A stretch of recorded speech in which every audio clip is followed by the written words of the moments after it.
Welcome back to Martins and More. My name's Maury Rutch. And I'm Spoon Phillips.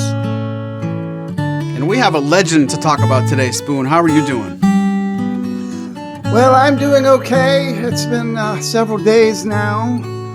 So I have, I think, gotten over the initial surprise and initial sadness of the death of David Crosby, one of our all-time favorite songwriters and singers and general human beings. So let's celebrate.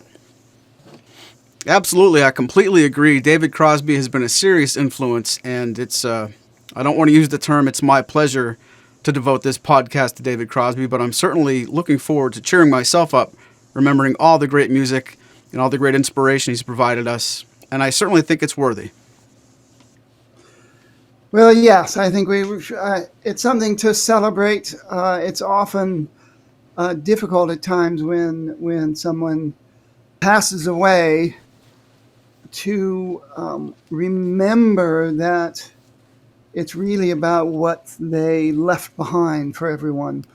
And so, yes, I think we should, talk about David Crosby in the way that we've always remembered him while he was alive. And unfortunately, we cannot possibly afford all of the royalties required to play his music if we would if we were DJs. But we can certainly talk about it and how we came to know him as an artist. And certainly look forward to seeing comments in the YouTube and Facebook versions of this podcast from those who listen and have their own favorite memories and stories about Cross or the Cross, or what many people have described as one of the most unique, if not strangest, people they ever encountered. and he certainly was a man of his time and beyond his time, considering that he was in his 80s when he was still touring and still recording and still wowing audiences.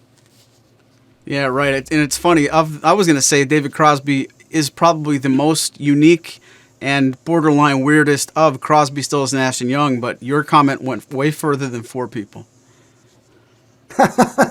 Oh, indeed. I mean, we'll probably jump around, but Bob Dylan in his memoir, the volume 1 of his memoir, we don't know if we'll ever see volume 2, talked about the time he was awarded an honorary doctorate by Princeton University, which at the time he thought was a little ridiculous, since he was still very much a counterculture kind of guy at that time, as they would have called them back then. But he went to receive it, and he was accompanied by David Crosby, who wore an elaborate cape, apparently. And Dylan, says that he was, one of these. I don't remember the word he used. I don't think it was weird or strange, but it was something like that. Certainly eccentric, but he liked him a great deal and really admired him as an artist.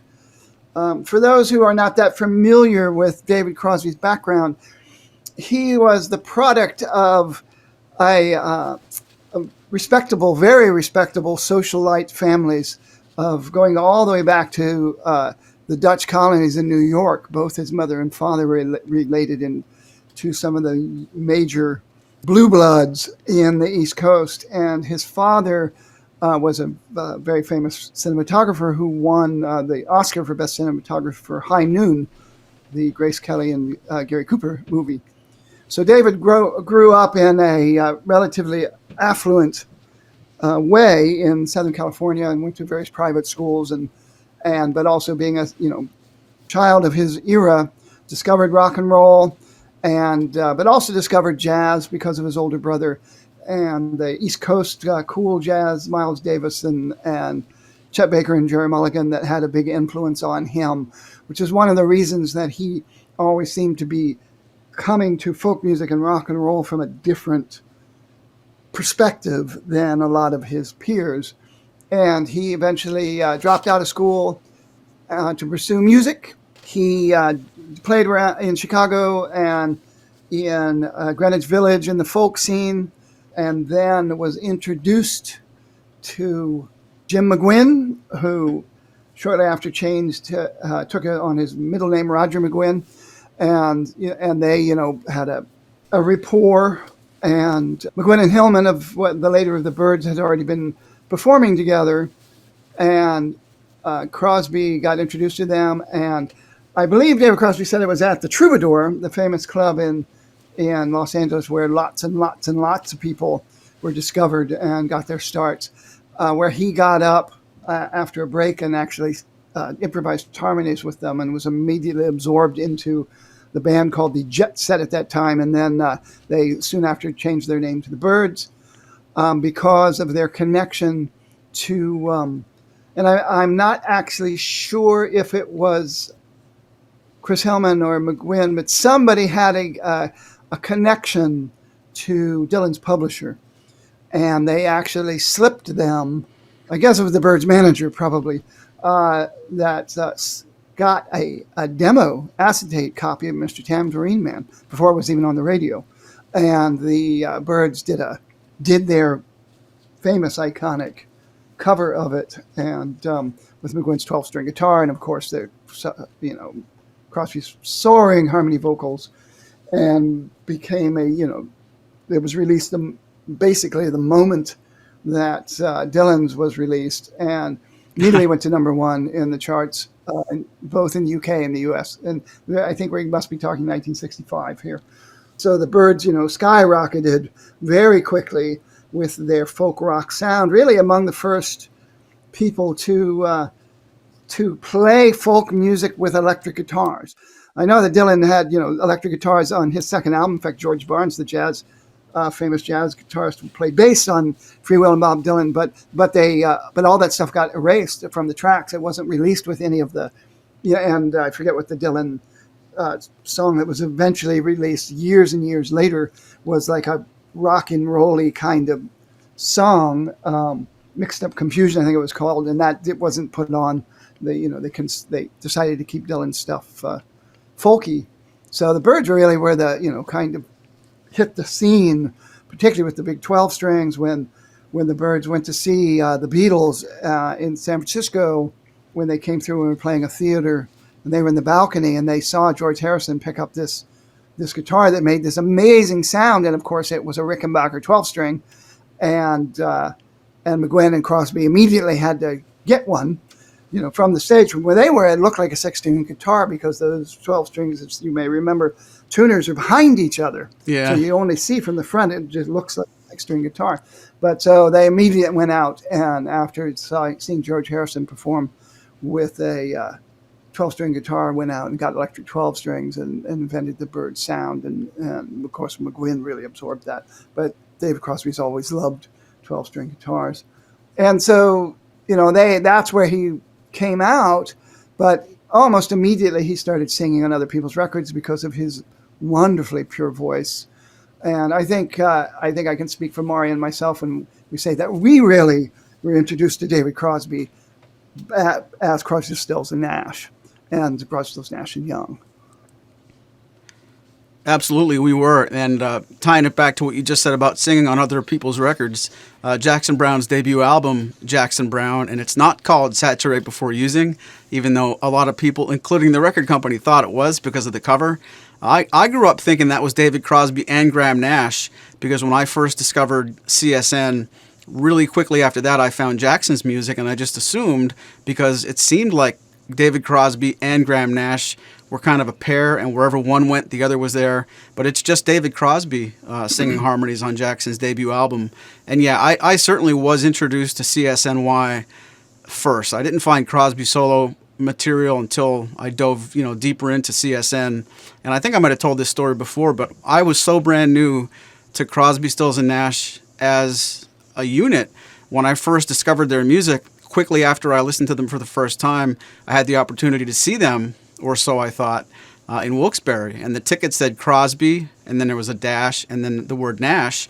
And I was so new to them, I thought that meant all of them. And, not to belabor the story, but when I got there, I quickly realized it was Crosby and Nash. And I kept waiting to hear Southern Cross, and I kept waiting to see Stephen Stills come out after the second song or the third song.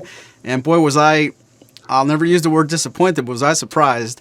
And it didn't take long after that till I realized there is so much to look for, so much to dive into and discover. David Crosby, Crosby and Nash, Stills and Nash, Stills solo stuff, Graham Nash's solo stuff. I mean, there you find these artists, and it's just a giant pile of rabbit holes in the best possible way. But yes, I would agree with you. My introduction to David Crosby was CSN.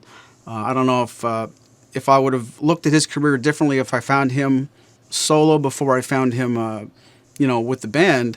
But ironically, to tie a lot of this together and be even more on topic here, that's how I met you. And the reason that Spoon and Maury became friends, for better or worse, I don't know if anybody recording this wishes it didn't happen, but I'm still glad it did.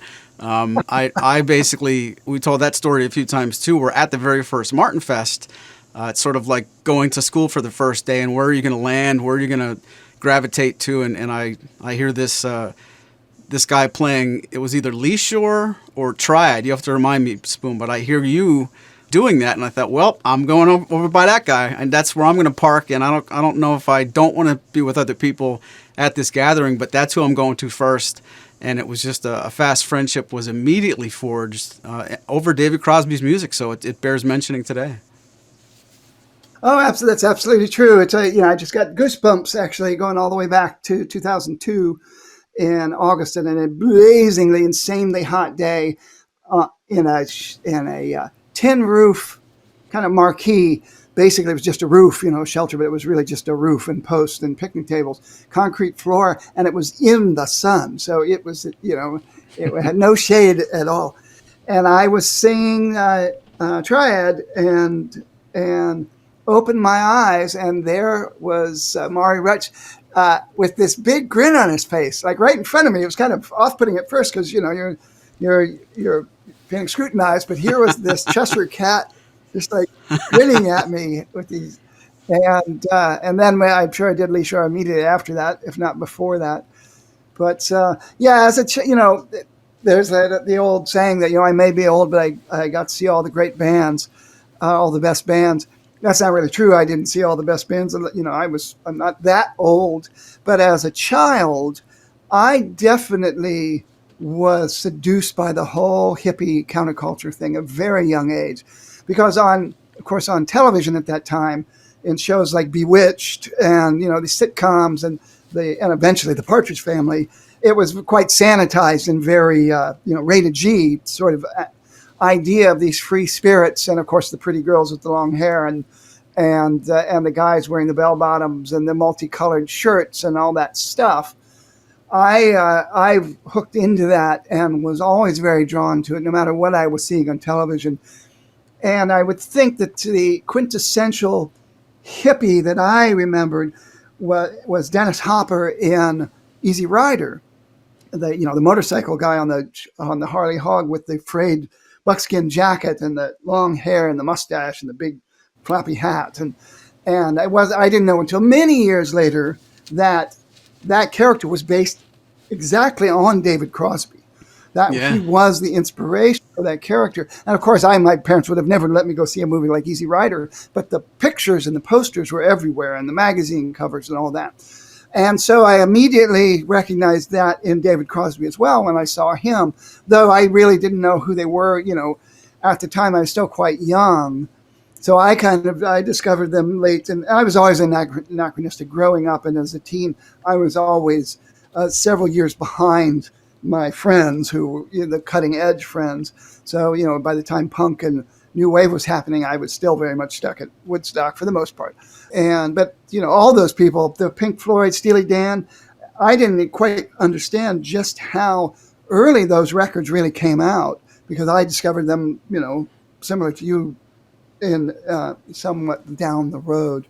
But I do remember David Crosby's, just like George Harrison, he appealed to me because he was the oddball. He wasn't the Graham Nash wrote the songs that all the girls loved, the hits, the romance stuff. Steve Stills, of course, had his cool guitar playing and Southern, Louisiana background, but Crosby was definitely the hippie guy, though I think he would have considered himself a freak. The freaks, of course, were not just peaceniks, but they were the psychedelic people and the people with the real long hair, Yarmouth Culkin, and Grateful Dead, Jefferson Airplane. Crosby was always much more connected to that scene, the Bill Graham hippie scene, and freak scene up in San Francisco, even though he was an LA guy. Um, but a lot of this stuff, people know about the fact that they hit really big because he had left the Byrds. Graham Nash was leaving the Hollies because they kept wanting to do bubblegum pop stuff and were rejecting his more expansive songs that he started coming up with after turning on, and he had met and fell in love with Joni Mitchell. Who can blame him? And so he was coming to, flew all the way over the pole to come to L.A.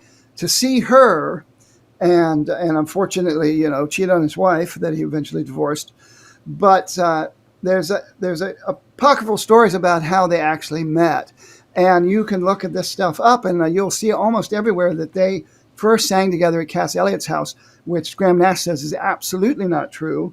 That it was at Joni Mitchell's house. That Crosby and Stills first started singing together at Cass Elliott's house. They certainly had dinner at Cass Elliott's house, but Graham Nash is adamant that it was at Joni Mitchell's house where they sang You Don't Have to Cry, and he said, do that one more time, and put on his harmony and blew everybody away, and that's how they hit. And they're chestnuts now, and for a lot of people listening here, they weren't even born at that time, or even if they were, that was a long time ago, and you're so used to hearing that stuff on the radio. But people singing in the three-part harmony, taking the Everly Brothers' patented two-part harmony everybody was doing, including the Hollies, including the Byrds, including Stills and Crosby, and adding that third really blew everybody away, and particularly because they just melded so good together. And unlike the Beatles, where Lennon McCartney and Simon Garfunkel at times sound like one voice, almost like a Tuvan throat singer from Upper Mongolia, Crosby, Stills, and Nash, you could always hear them. You always heard the three of them, but in their that layered way they did that. And first time I heard Help to Stay Hoping, I was totally hooked. And I may even have heard Four-Way Street before I heard the first record. I don't remember now, but I immediately got the first and second album, Deja Vu, and after I'd heard Four-Way Street at somebody's house, and they probably played me the other stuff as well. And so I was, that was my first real favorite act after Dylan and the Beatles. I had grown up with older siblings, so it was all about Dylan and the Beatles to me until Crosby, Stills, and Nash, and then Steely Dan and Pink Floyd and other people came up later. But and we've been through this before, talking about influences, Paul Simon and Simon and Garfunkel. But that was really my sister's music, though I absolutely loved it and listened to it all the time. And James Taylor and Cat Stevens and all those people were popping out at the time. But it was really Crosby, Stills, and Nash, and it was Guinevere, and it was and again because of my admiring the hippie thing, and the anti-war movement was going on. David Crosby letting his freak flag fly, as he said, was a huge influence on me as a kid, for better or worse, probably to my mother's chagrin. So I was still pretty young, but as an influencer, not just on. My mom even got me a buckskin jacket. She was visiting New York. They were visiting New York, and I was probably in third grade, so I didn't want to reveal that age. But let's say we're still, Vietnam War is still going on, and they bring me back this buckskin jacket, like a, Buffalo Bill, thing. And so not only did it hook into my love of the whole Wild West stuff from that era, and Bill Hickok and all those stories, and and Buffalo Bill Cody, but also Dennis Hopper, that guy on the posters, and David Crosby. And so I wore that. I wore it to death. And unfortunately, I think a cat actually peed on it at one point, and that was the end of the jacket. Oh, But it was a nice, expensive, you know. I wore it. I mean, I wore it and wore it and wore it until really it was too small for me. But influencer as a music person, I was introduced to Jackson Browne from the second album, For Every Man, and I brought it over, loaned it to my brother. I immediately heard Take It Easy. I had not heard the Eagles version of Take It Easy, so for me, the Jackson Browne version of Take It Easy with Sneaky Pete's pedal steel and stuff, and slightly different lyrics and no banjo, um, yeah. was Take It Easy to me. But that completely got me. And David Crosby sings on For Every Man, and maybe on one other, one other. I don't remember. It might just be For Every Man, and but because Doug Haywood also does the male vocals on there too, but but because David Crosby was on the record, that was what really sold me on Jackson Browne. It's like, okay, this guy has David Crosby on his records. And then I found out he did the vocal on Doctor My Eyes, and was he on Rock Me on the Water? Probably, yeah. And Oh, yeah. that, that. So then from then on, I was a huge Jackson Browne fan, and of course David Lindley fan too, because I discovered David's great guitar playing, and so that major influence on me. But David sang on all kinds of people's stuff. I know that he did. I didn't get a solo album until years later. I was already, grown up enough to have turned on myself, but I'd certainly listened to. If I could only remember my name, I listened to that incessantly.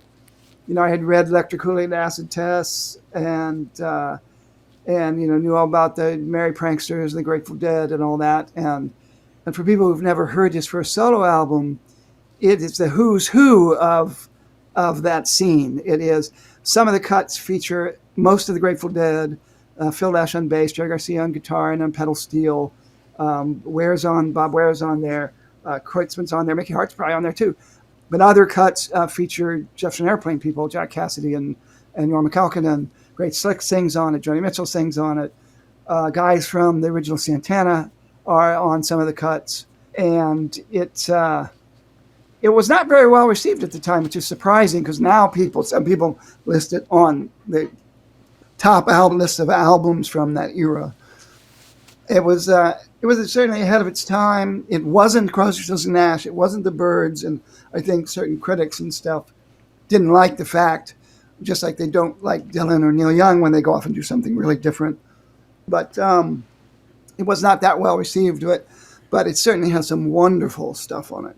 So I got into that fairly early on, and then I love his songs on the CSN album, Anything at All and In My Dreams. And I love In My Dreams too because of Stephen Still's extremely tasty guitar work. But and Yeah. Shadow Captain, later stuff with them with Delta, I really love that. And then the Craig Dougherty penned tune Have a Good Time that David sings on. At the time I wasn't aware of just how bad his drug use went. A lot of people know when the girlfriend that he wrote Guinevere for basically went out in the car to run errands with the cat in the car, and the cat, as far as they believe, got under the pedals or whatever, and she lost control of the car and was killed. It really destroyed him, and he went from being a hippie and a freak who dropped acid and smoked a lot of pot into somebody who went into a very dark place and practically killed himself with cocaine and heroin and all that, and was never the same since, and so I didn't really know a lot about that. So I didn't know by the time they made Allies that he basically couldn't play and couldn't do anything, and just came in and did his vocals, and that's all there really was to it, while the other guys buoyed him up. But he certainly wrote some wonderful songs. I love Triad. I love Lee Shore, particularly the version from Four Way Street with Graham Nash harmony. Almost Cut My Hair, Long Time Gone, of course, which he wrote after the assassination of Robert Kennedy, and just the fact that when you see Graham Nash and Stephen Stills together, or you see those guys together, and there's no David Crosby, just how different it actually is without that middle harmony and the way that Nash would drop down and he would go up, and just absolutely beautiful stuff. So when did you first? Was that the first time you saw him live? It was with Graham Nash.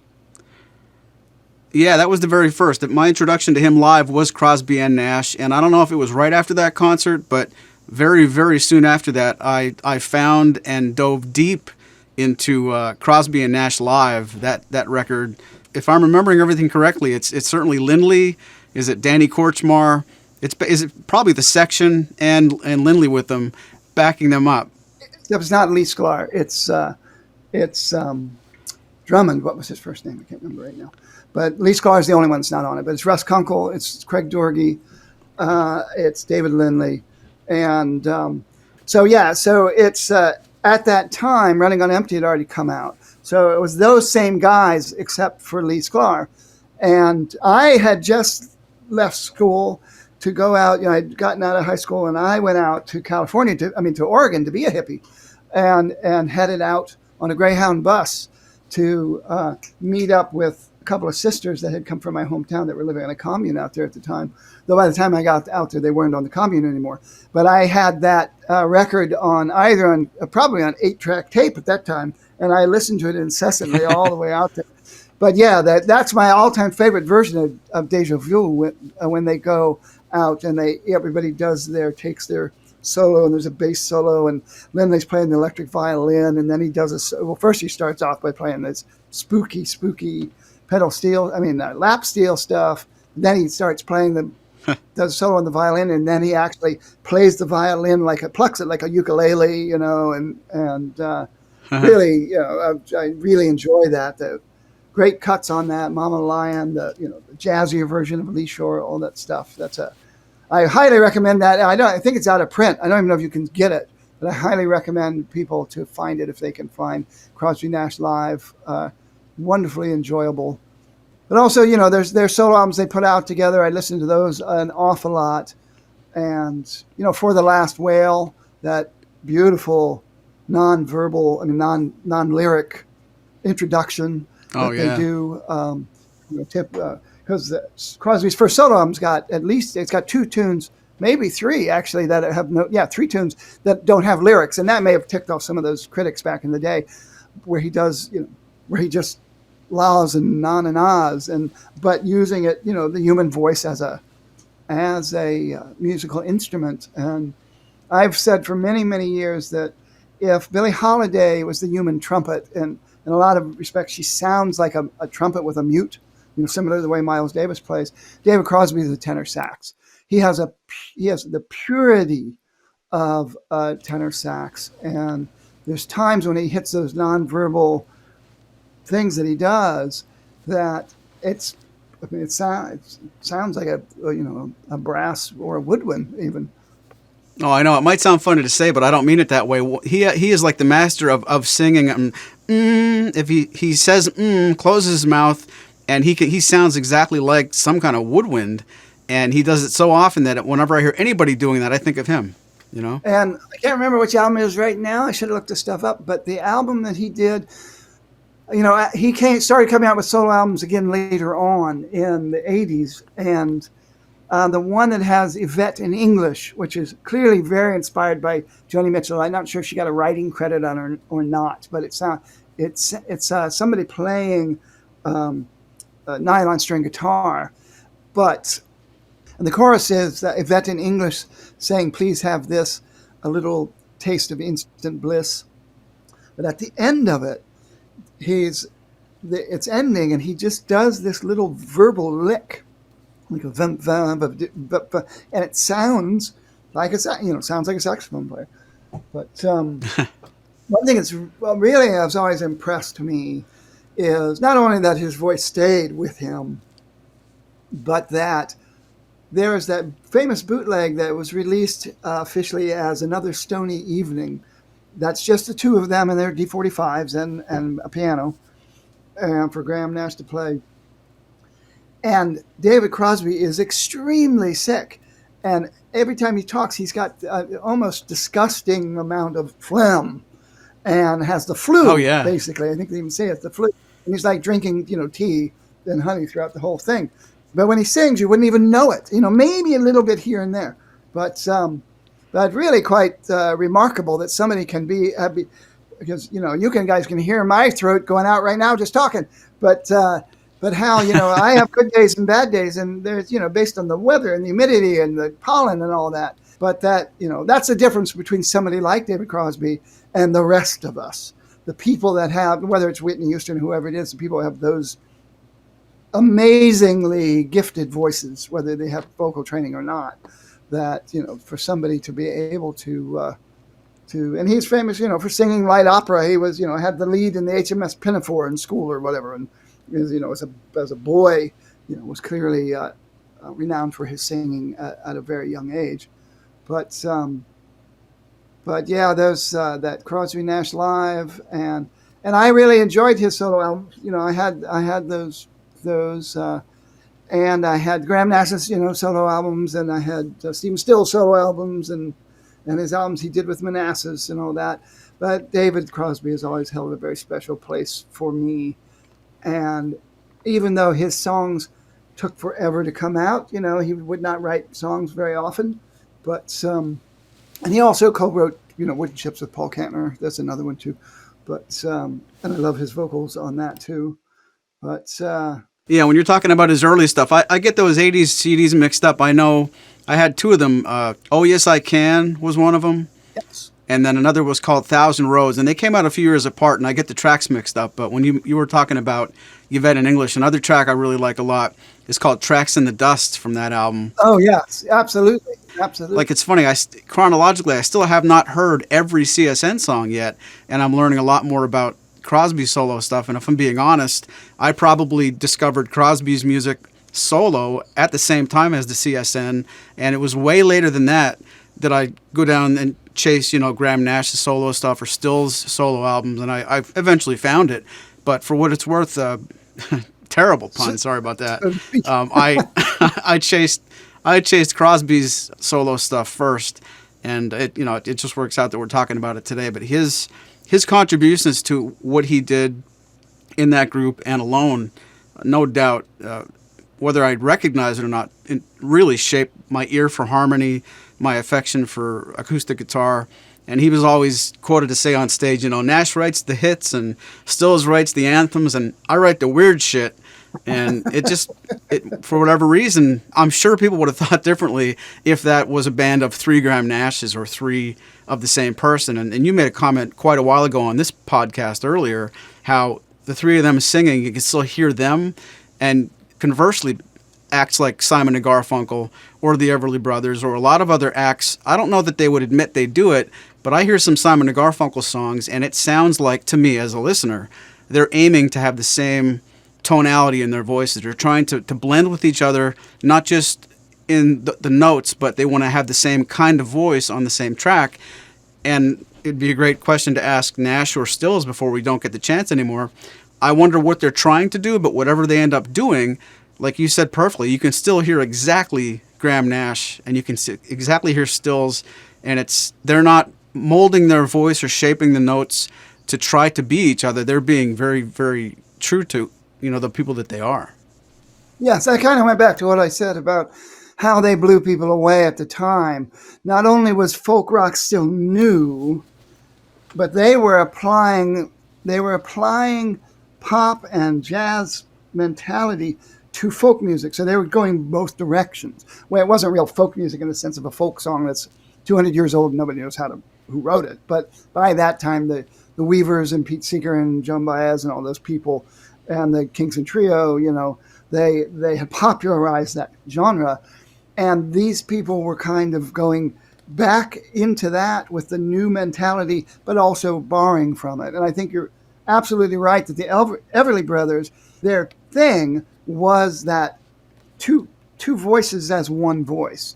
And the Hollies, Graham Nash, and of course I can't remember his name right now, but the guy that Graham Nash, they grew up wanting to be the Everly Brothers, and as quite young lads, actually accidentally ran into the Everly Brothers in Manchester on the steps of the hall where they were going to go see him later that night or later that week, and got very encouraging words from them that, follow your dream, and that really led to the Hollies. And Simon and Garfunkel, same thing. Tom and Jerry, as we originally performed as teenagers, they were a Everly Brothers copy band. They clearly were based on the Everly Brothers. And where David Crosby was coming from a completely different point of view. His singing was much more inspired by Chet Baker and other jazz musicians. That's what he heard, or for that matter, Coltrane's saxophone, and that's the way his mind worked. And then of course he probably turned on when LSD was still legal, and so he very much embraced the freak mentality, and just like you said, he let his freak flag fly. He was quite adamant and proud of that. Like Paul Kantner's idea of, they really did imagine that this was going to be a cultural revolution that was either going to turn into its own society, separate in a way from regular society, or was going to take over society. And I think David Crosby, again, this is at a time of a great deal of political unrest in this country, with the legalized bigotry of segregation going on, with the the draft sending kids over to Indochina, and stuff the CIA was doing behind the blinders, as it were, and all over the world, and assassinating leaders in different countries and effecting coups. And so there was a lot of going on, and they were all political to a certain degree when it came to the peace movement, but Crosby was much more. So I just looked up his discography, because we should have done this to begin with. 71 was when, if I want to remember, My Name came out. I didn't realize that. I was thinking it was 70, but it was recorded in 70. He also briefly got together with Jerry Garcia, Phil Lesh, and Bill Kreutzmann of the Grateful Dead under the name David and the Dorks, and did some gigs in San Francisco, and that then led to them coming on and doing his record. A lot of people may not know that at the same time David Crosby was recording that album, Paul Kantner was recording Blows Against the Empire in the same studio with some of the same people. And that really was it's rather sanctimonious, like this idea that the hippies are going to go off in a spaceship, it's kind of taking wooden ships to a extreme. But it didn't really, it's pretty interesting, and quite psychedelic, and really kind of flows all the way through the whole record. And some people who know David Crosby know the song Have You Seen the Stars Tonight, which he sings on, which also has some really nice Jerry Garcia pedal steel on it. That's from that record, but they were recording those at the exact same time in the same place. But then that came out in 71. 72 was the first Crosby Nash album. And then Wind on the Water, 75. So there's 3 years between those. 76, Whistle Down the Wire, and then Live, 77. So they were, touring a lot, and I wish I was older and wish I had lived in the West Coast at that time, because I would have loved to have seen them all those times. Then Oh Yes I Can didn't come out until 89, so that was over 10 years later. It was a dozen years after they released that live album. And then Thousand Roads, 93. So that's 4 years later. And then It's All Coming Back to Me Now. It was a live recording from, I'm going to say it's the King Biscuit Flower Hour. Was that what that was? I remember that album. Yeah, I had that. Yeah. It's a whiskey. It was live, the Whiskey Go Go. And in fact, Chris Robinson from the Black Crowes is one of the backup singers on it. But wow, I feel like I'm back in college now. Yeah, exactly. So and then there's nothing else until the double album Crosby and Nash came out in 2004, which I have to say, it's a very slick produced album, but it probably could have been a single disc.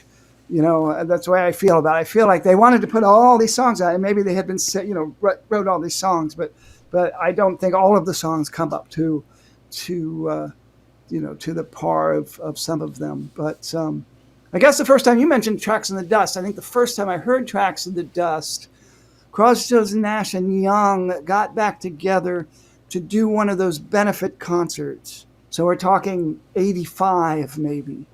And he does that song. That's as his solo song. And this was just them playing wooden. Oh, They didn't wow. have a full band or anything. But it was the first time they had played with Neil Young since the old days. And I know he did that. This Old House of Ours is built on dreams. One of the, sort of his Farm Aid songs. But I remember hearing that on the radio, like sitting there listening for hours and hours to the songs on the radio and waiting for them to show up, waiting for them to come out and play. And they finally did. And it was great fun. So 2004 is that Crosby and Nash. Then Cross comes out in 2014. And Lighthouse is 2016. Sky Trails is 2017. Here, if you listen, is 2018. And then For Free, 2021. So the last 10 years of his life, he started putting out all this music. And this isn't even the CPR stuff. This is just his, these are just his official solo stuff. So his CPR stuff, that's the band that he did with Jeff Pivar and his son Raymond. Come on, James Raymond, yeah. James Raymond. Thank you. So, what do you know about CPR? What's your experience with them? I can't remember when that came out, but as soon as it did, I certainly dove into it, and that was my first introduction to Jeff Pivar. And then I found out later, the longer you go through the internet and the older we get, if you get something in your mind, where does that song come from? You can certainly be an expert on the whole thing a few minutes later. But I didn't gravitate to the writing of that album as much as I wanted to. It was jazzier than I typically listen to. But I agree with your comments earlier about the Crosby Nash album. Could have been, probably 6 or 7 songs smaller. I think the CPR, I loved the sound of it, but it wasn't my kind of music as much as I like the folk rock of CSN was more my wheelhouse. It's not a dig in any respect, but I didn't love the CPR songs as much as I loved their blend. The really, really great musicianship. But of all the stuff he's done, that wasn't the thing I reached for first. But I did buy it. I don't know if they made more than one album, but I got the original album. And you want to do some YouTubing. I do have one really minor disagreement. You said you fell in love with the Deja Vu version on Crosby Live. I fell in love with one I just only found maybe a week ago. It's CPR. It's some kind of it's a sessions at something, and I forget the initials of it, but it looks like it's done in somebody's living room. But go find that where it's CPR doing Deja Vu, and that it's maybe the NPR's Tiny Desk. No, it's like that, but it's not exactly that, but same kind of thing. But it's not acoustic and stripped down. It's drums, keyboards, really killer lead guitar from Pivar. I can't tell you that I've heard every version of Deja Vu, but that was amazing. Oh, that's very cool. That's very cool to do that. I'll seek that out.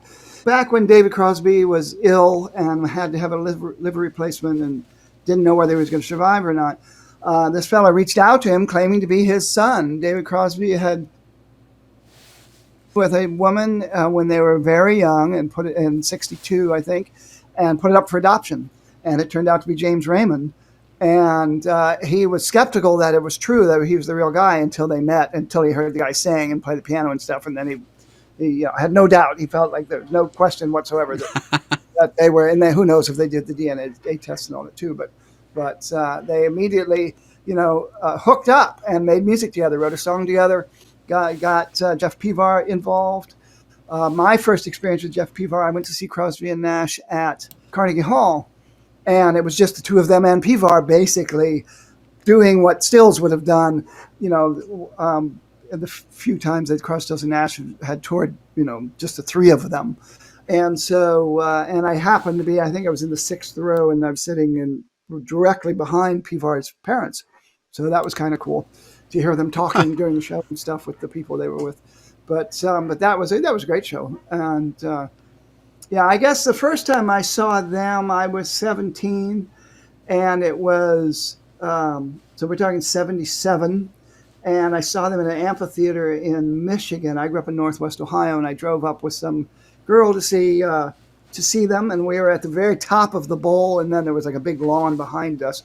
But that was great. That was the first time I got to see Guinevere live, and then I saw them in New York City it was many years after that. I saw Graham Nash out in California and stuff when I was in high school, but after I got out of high school, when I was out doing my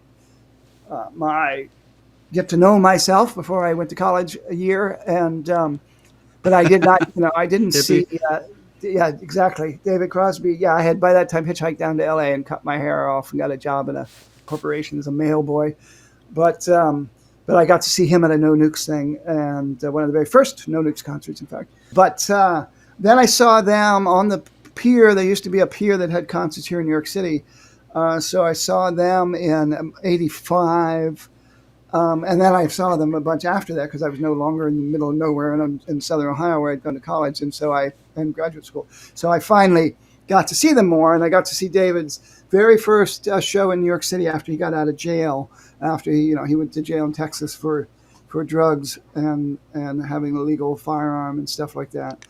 And it was in a small place with folded chairs, and you were sitting in folded chairs, but it did have a balcony above it, and so it was very small. So even though I was like 12th row, there wasn't a huge crowd.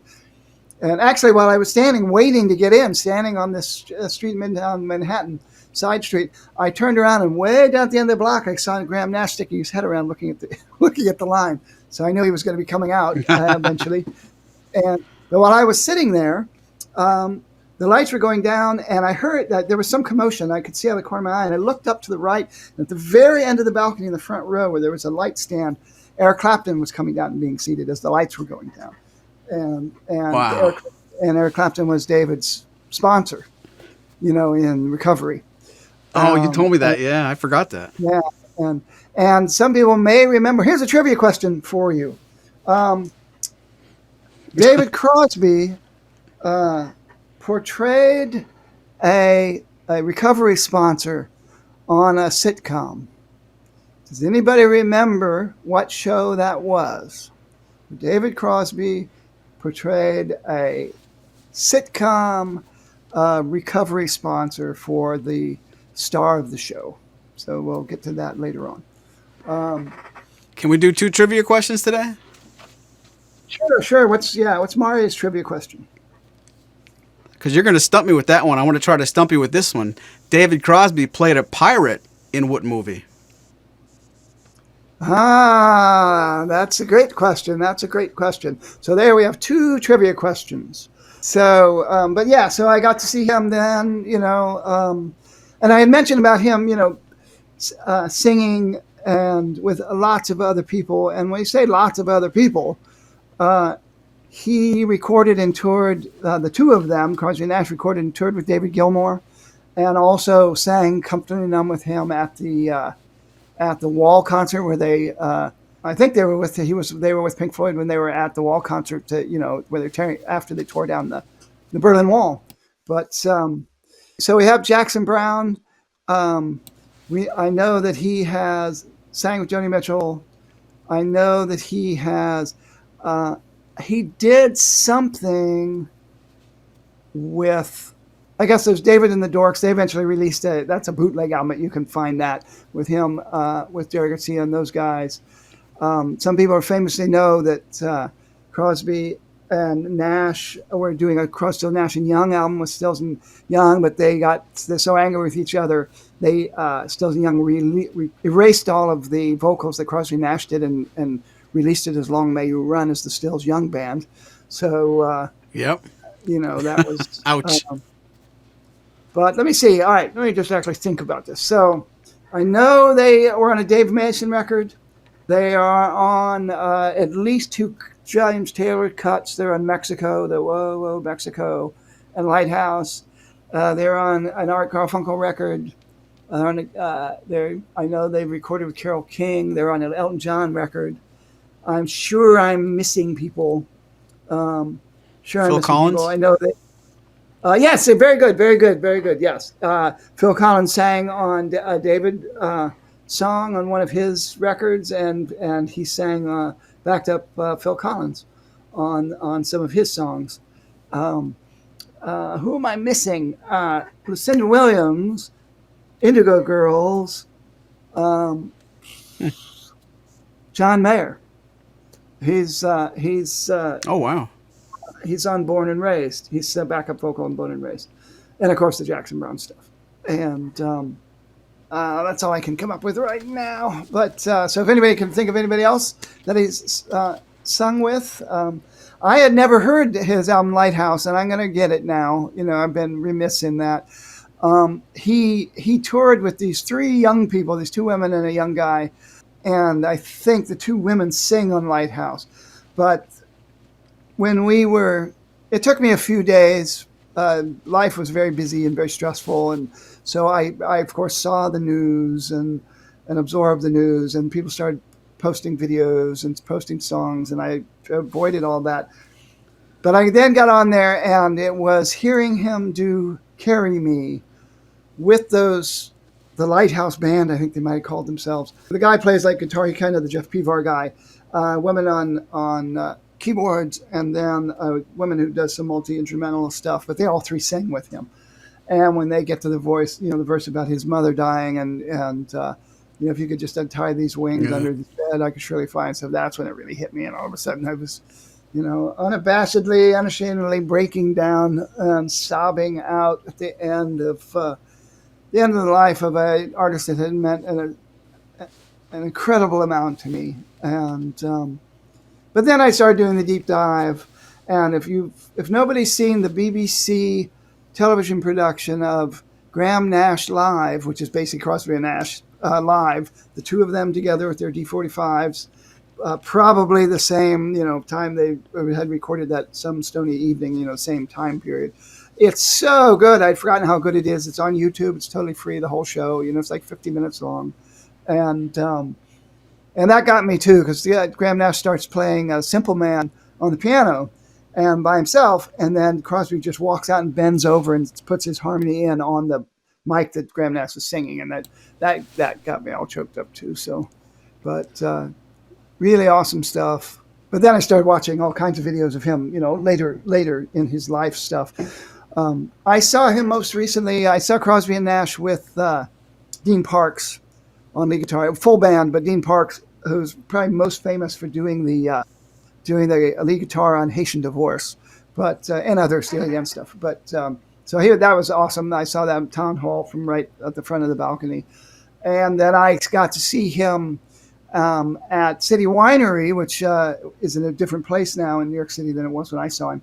That was the first time I ever spoke to him, and it was like freezing rain, and it was miserable out, and it was a weeknight, and it was dark, and I was, I had a raincoat, but I had my blue Martin hoodie sweatshirt, the big gold CF Martin on it, and as I was coming up, a taxi cab stopped and blocked the crosswalk right before I was going to walk into the venue, and so I have to go out in the street, in the rainy street, and this couple gets out, and this big overcoat with scraggly white hair on the back opens the trunk, and this woman baits in the trunk, and I thought, that looks like Jan Crosby, or Jan Dance is actually her last name, and she pulls out a guitar case, and so I'm standing close enough to touch him, and I say, have a good show, man.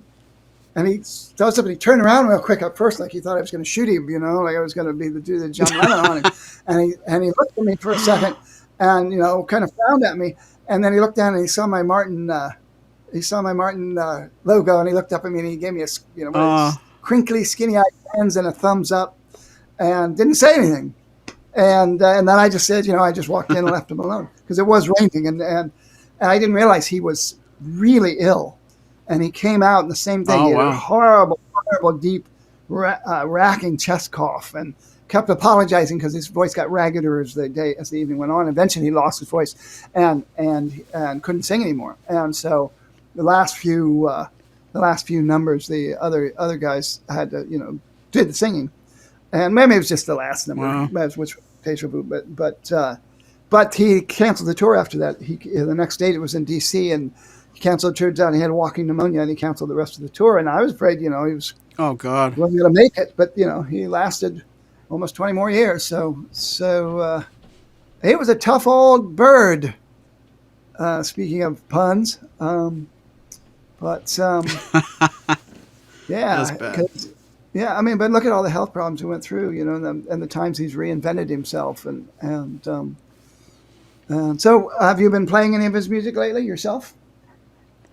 I really have, and it's whether it's coincidental or not. When I got my D45 for Christmas, the first thing I did was go find a lot of the stuff that I knew I wanted to listen to closer, and I made it a point to try and learn Guinevere and In My Dreams and Deja Vu, and I'm tinkering. I'm getting to the point now where if I wasn't inspired already, that this news, after like I said, a little bit of a lull where you don't want to listen to his stuff while you're grieving, I'm really trying to make up for some lost time where maybe you're like me, you think you have all the time in the world to work on music, and nobody's going anywhere, so what's the rush? And I've ever since December, early January anyway, I'm really invested in trying to get my David Crosby chops down, and there's so much I want to work on, just because it reminds me how much I liked his music. But I've been on that kick anyway, and like a lot of our listeners could probably say the same thing. You go in your spurts where I'm in this frame of mind and I'm doing all this music, and you go long enough where you forget something else you really loved, and then you go back to that. I'm definitely on the CSNY, mostly Crosby side of things as of late, and I've been inspired to really not just listen to more of his music, but try to find more articles and maybe not necessarily what some other artists are saying about him, since his passing, but some documentary style stuff that I always meant to see or meant to bookmark. That's where I'm spending most of my internet time lately, and I just watched I guess it's 1 or 2 part or 2 or 3 part thing on Amazon Prime, Laurel Canyon, and more than the second half of that first hour was CSN, and it sounds corny, and I don't want to overthink anything, but now when you see him on film, it just means a little bit more in different ways to just catch everything he's saying and listen more closely, and I don't take it for granted as much. But there was a really good part where they're rehashing the same story you talked about a little while ago, where whether it was Cass Elliott's or Joni Mitchell's, I forget what this specific documentary cemented as that was where it was, but Mama Cass brought David Crosby to see Stills and brought Graham Nash to meet Stills and Crosby, and Graham Nash has that famous quote where they're playing that song and he's like, "We don't know what we're doing," and then after we sang that, we knew exactly what we were going to do, and it was that moment must have just been like, "Oh, this is what we'll do our entire lives together," and it's just to hear those stories are always fun anyway. But now that one of them's gone, it's just I don't. You don't want to get philosophical and wonder how much they knew when they knew it, but they're going to start going now, and it's not to be morbid, but I'm extremely lucky that I got to latch onto his music when I did. I think we could all agree, if you're a fan of this kind of music, it's a fortunate thing to have this soundtrack, and I'm sort of trying to find what else I haven't seen yet or haven't seen enough times, and look at it with a different perspective. Well, I gotta, that quote that's going around the internet now says, "Don't waste the time. Time is the final currency, man. Not money, not power. It's time." And he's somebody who got to have second and third chance.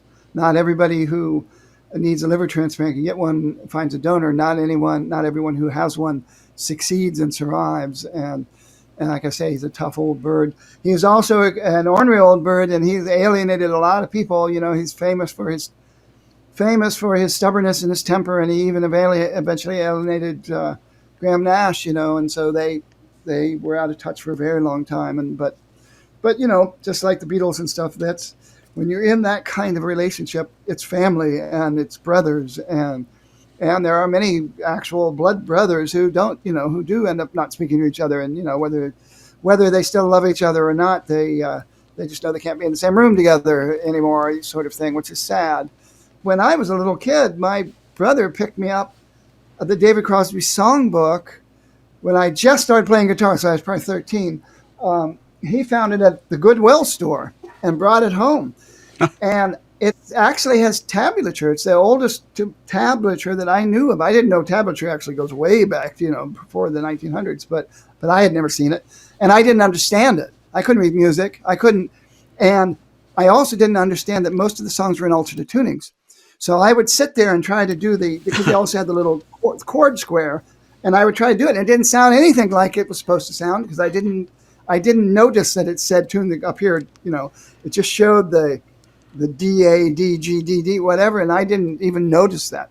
So I literally just cut the pictures out of them, framed them, and put them up. Years later, I got it.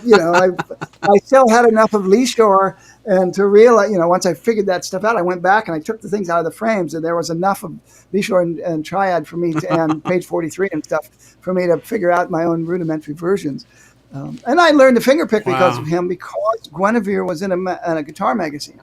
And that's when I learned about the alternate tunings. And it's like an interview. Really? It was in Frets magazine, and so I had that for years. I don't know what happened to it, but for years and years I cut that out and had kept that. So I played Guinevere, but I don't have your vocal chops, and I was never able to sing Guinevere well enough to actually perform it. And I feel that way really about Lee Shore. I do it anyway because I like it, but I don't have that. I don't really have the range and yes, you tenor to pull it off. But well, it's always fun to sing with you because you can then can take over the Graham Nash stuff. But so I'm always happy to sing it with you. But yeah, I do love that song. I think it's a wonderful song. And if we're laughing at ourselves about not understanding sheet music, my big hang up when I first started not reading music but tablature, and I would see chords where you see like D/A, which means D with A in the bass. I used to think that meant D or A. Like how could it be one or the other? Which one should you choose? And trying to work out some songs, I'm like, I think I'll play A this time instead of D. Like, why would you think that? But you just made me think about that when you said with the tablature. But no, I think the real reason you like singing with me is I know the words, because I see you sort of singing the words right after I sing them. And let's be honest, in this podcast, I think David Crosby has admitted to that a lot, where he'll sort of, have this light speed timing. If he forgets a lyric, he can make it look like he knew it. And I don't know if it was on a video or in a book, but I have seen him say that where, I've done that once in a while, but not with Lee Shore. I mean, Lee Shore is such a beautiful poem, and the story goes that he and Grace Slick and some other people from the airplane were sailing in the Caribbean and had pulled into some sort of lagoon or something like that, where they, it might even have been an uninhabited island, and, went swimming and expanded their minds, as it were. And a lot of people, know he was a sailor, but I mean, he was a real sailor and absolutely loved it. And scuba diver and all that. One of my favorite pictures of him is him as quite an old man, but not nearly as old as he was, recently. But underwater, giving the peace sign, you can see his face and his big walrus mustache through his swimming mask. But yeah, he he's one of those people I would have loved to hang out with. But of course, people said he was genuinely, weird, bizarre. He's the first one that would have called himself a freak back in 1969.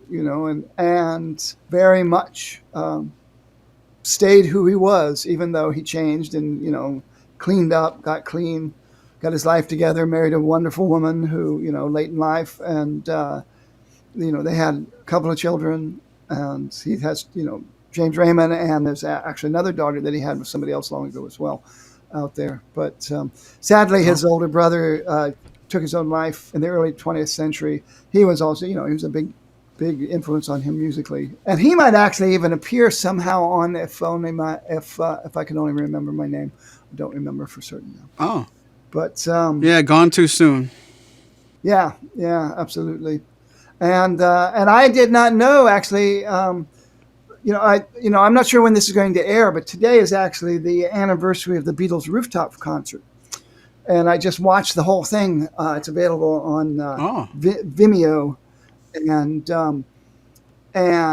that the Beatles never learned to read music, and and McCartney and Lennon and Harrison all played by ear, and I think David's natural abilities. I don't know if the Crosby and Nash ever learned to read music either. If anybody did, it was probably Graham Nash because he's a piano player.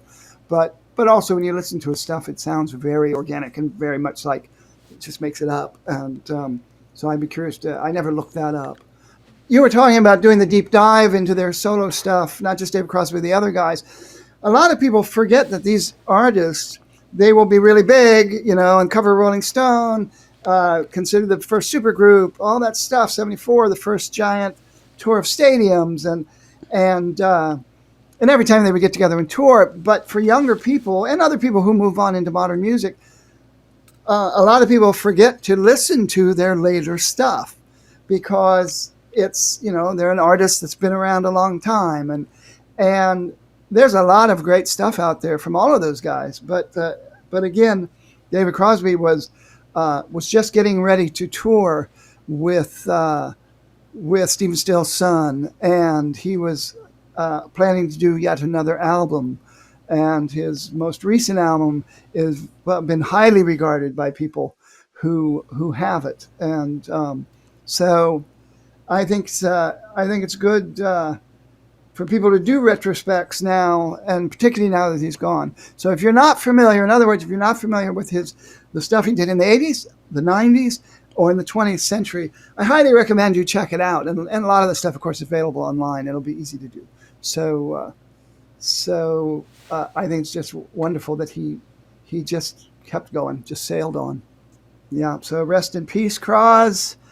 Thank you so much for the music. There really isn't, I would have to say, other than Bob Dylan, there isn't another musician out there that has had as great an influence on me in how I write songs and how I play the guitar and the kind of music that just puts a hook in me, the way that David Crosby's music always has, and just takes me along.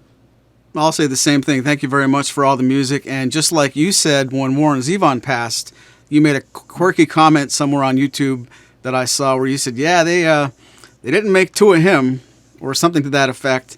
And I know that a lot of people that know you would say the same about you and the music community, and just people anywhere in any respect are lucky to have had you as a soundtrack. And I know I wouldn't be the same musician or the same appreciator of music or guitar player, or name it any way you want it. You definitely made a very big impression on me, and will continue to. And it's not always the most fun topic to talk about, but I'm glad we got this opportunity to remember David Crosby and his music. And I'm remembering we do have 2 trivia questions to get to before we get totally sad. Why don't you go first, Spoon? What's your trivia question? And give me an opportunity to answer. So the question was, on what television sitcom did David Crosby portray the recovery sponsor of the star of the show?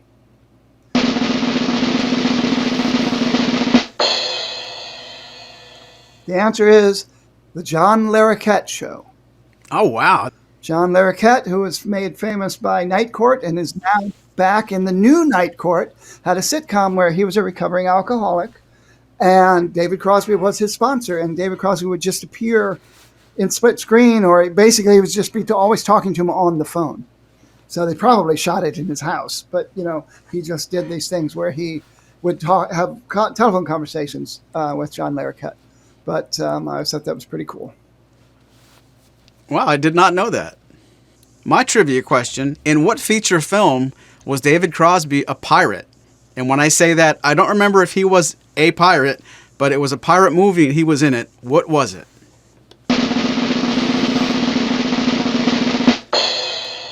Spoon, do you want to take a guess? Yes, I actually know the answer. It's Steven Spielberg's Hook, the Peter Pan story retold.